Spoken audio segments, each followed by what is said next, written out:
would you really go to prove what you saw was real, especially when no one else believes what you did?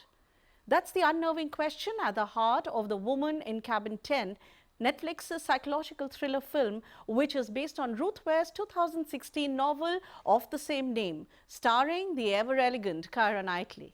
Knightley plays Laura, or Lo as she's called, a serious journalist known for writing about the plight of Kurdish women. But after a traumatic incident where her source is killed for talking to her, Lo's life spirals. So when she's invited on the maiden voyage of a Norway-bound luxury yacht, yes, one that's literally called Aurora Borealis, she thinks, why not?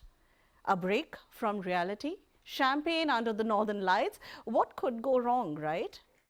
Well, everything. One night, she sees a woman being thrown overboard. But here's the catch.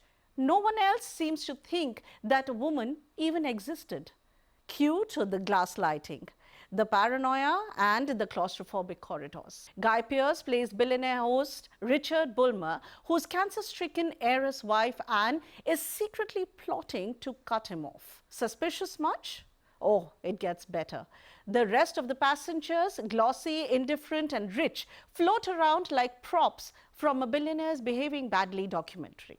Only Lo's ex-flame Ben stands out, and not just because he's the only one who seems remotely human. The film starts off promising. Slick, moody, high production value like a Hitchcock mystery meets a Vogue shoot at sea.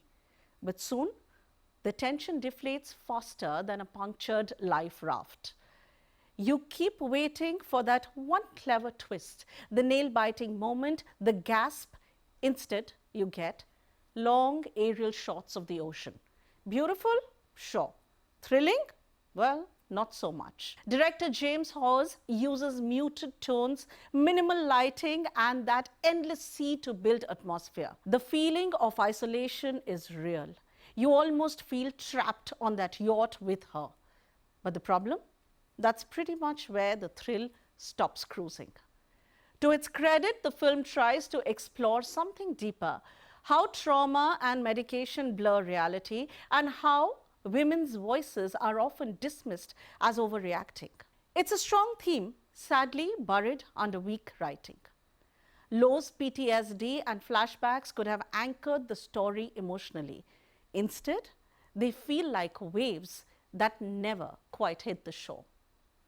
But if you do stay till the end, it's for Keira Knightley. Her stripped-down, barefaced performance gives the film its only pulse. She carries every frame with quiet, haunted intensity, even when the screenplay doesn't return the flavor. So, The Woman in Cabin 10 is less of a thrill ride and more a scenic cruise with mild turbulence. It wants to be Gone Girl at sea, but ends up lost at sea instead. If you've got 95 minutes to spare and a soft spot for Keira Knightley, you might stay on board. Otherwise, you're better off watching the waves. They'll have more twists.